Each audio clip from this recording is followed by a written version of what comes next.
जय हिंद, वंदे मातरम, भारत माता की जय। राष्ट्रवाद की बात प्रहार के साथ आप सभी का हार्दिक स्वागत है। दोस्तों, दिल्ली हाई कोर्ट के न्यायाधीश यशवंत वर्मा के घर पे होली के दिन आग लग गई और आग में करोड़ों रुपए की नोट जल के खाक हो गई। अब ये ऐसा मुद्दा ऐसे समय पे आया है कि जब समय समय पर कोलोजियम सिस्टम को समाप्त करने की बात 2014 के बाद से ही उठाई जा रही है और देश में संवैधानिक संस्थानों की तरह न्यायिक प्रणाली में भी एक एनजेएसी मतलब कि लोगों का आयोग के माध्यम से, जैसे आज यूजीसी बना हुआ है, प्रोफेसर बनने के लिए यूजीसी है और टीचर बनने के लिए बीएड और अभी एग्जाम क्वालिफाई करने वाली प्रक्रिया उत्तर प्रदेश और बिहार में, या फिर लोक सेवा आयोग यूपीएससी और यूपीबीसी। मगर ऐसा माहौल देश में बना दिया गया कि कोर्ट और अदालतों के खिलाफ कोई एक शब्द न बोल सके। अब जस्टिस खन्ना के घर पे करोड़ों रुपए मिलने के बाद सीजेआई ने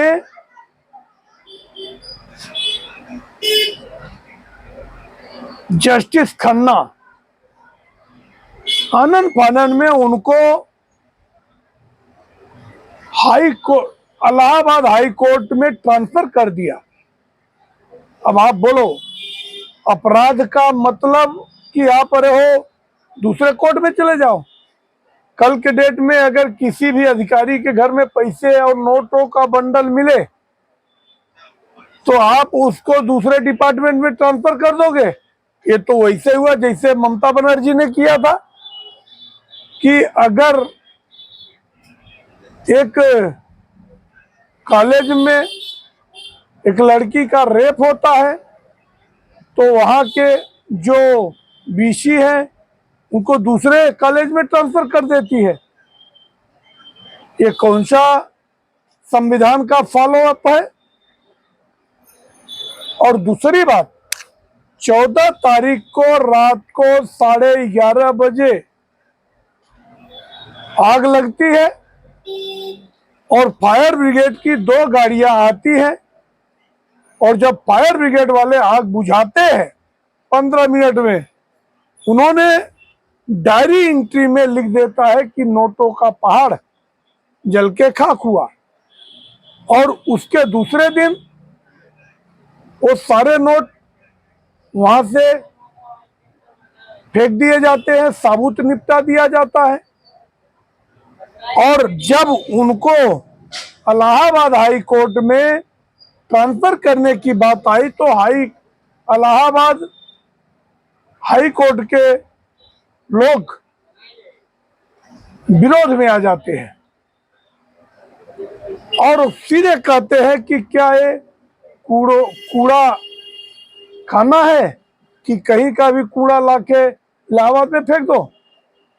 अब ये 2006 से, अब इसके पहले 2011-12 में यूपी सरकार के मुख्य अधिवक्ता रहे हैं, मतलब बहुत सारे संवैधानिक पदों पे काम कर चुके हैं जस्टिस खन्ना। और अब अपने देश में ऐसा भी नियम है कि इनकी सीबीआई और ईडी से जांच भी नहीं होगी। तो बहुत दबाव के बाद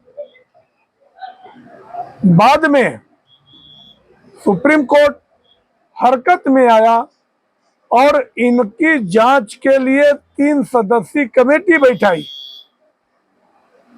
और 3 सदस्यीय कमेटी अब जांच करेगी।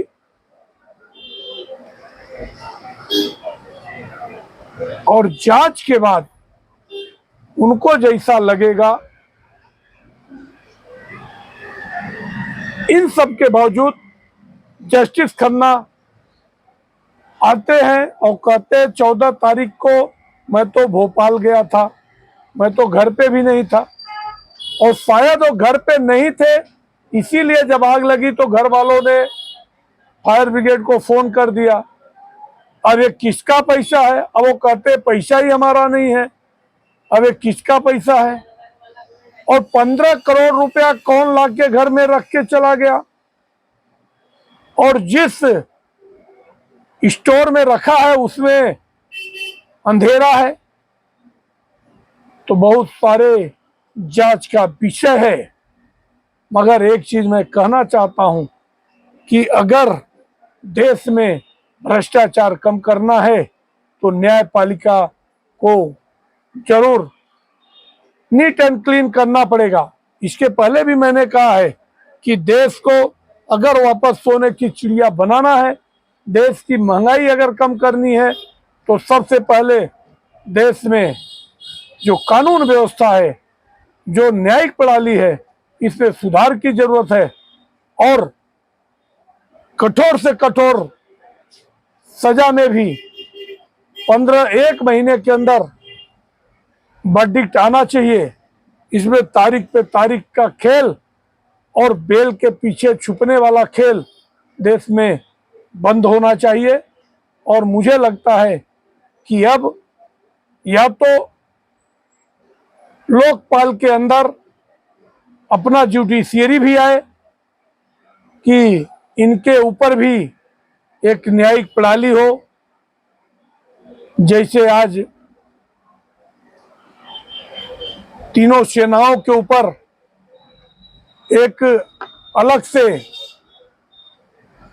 डिपार्टमेंट बनाया गया है, जैसे मंत्रियों के ऊपर एक प्रधानमंत्री होते हैं, ऐसा एक व्यवस्था देश में लागू करने की जरूरत है। अगर 4-5 सदस्यीय लोकपाल की टीम बनती है, उसके अंदर में अगर ये सारे जस्टिस आएंगे और देश में कोलेजियम सिस्टम अगर बंद होगा, भाई भतीजावाद बंद होगा, तो भ्रष्टाचार कम होगा। वैसे ये पैसा किसका है?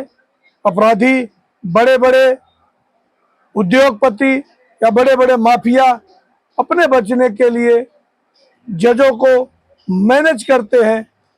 ये बात तो सबको पता है। और अगर इस समय इस पे कोई ठोस एक्शन नहीं हुआ तो आने वाले समय में देश में लोगों का विश्वास न्यायपालिका से उठ जाएगा। और जो लेफ्ट लिबरल कवाल गैंग है, कल के डेट में सही फैसले देने वाले जजों के ऊपर भी अगर उनके लेफ्ट विंग के फेवर में फैसले नहीं आए तो उस पर भी सवाल उठेगा कि ये मोदी है, ये मैनेज कर लिए। इसके लिए मैं तो कहूँगा कि इसमें केंद्र सरकार इंटरवीन करे और 2-3 सदस्यीय कोई ऐसी टीम माननीय संसद के माध्यम से कानून बनाए, जैसा आज चीफ इलेक्शन कमीशन का सिलेक्शन होता है, वैसा ही चीफ जस्टिस का भी और जस्टिस का भी सिलेक्शन चुने हुई सरकार के माध्यम से हो। ऐसी व्यवस्था देश में लागू होना चाहिए और ट्रांसपेरेंसी देश में आनी चाहिए, क्योंकि भ्रष्टाचार रूपी दीमक लोकतंत्र को कमजोर कर रहा है। इस पे हमारी पूरी नजर है। आगे और भी जैसी अपडेट आएगी हम आप लोगों के बीच में रूबरू होंगे। आप हमारे चैनल को सब्सक्राइब करें, और अपने दोस्तों को शेयर करें, उनको भी सब्सक्राइब करने के लिए प्रेरित करें। जय हिंद, वंदे मातरम, भारत माता की जय। धन्यवाद।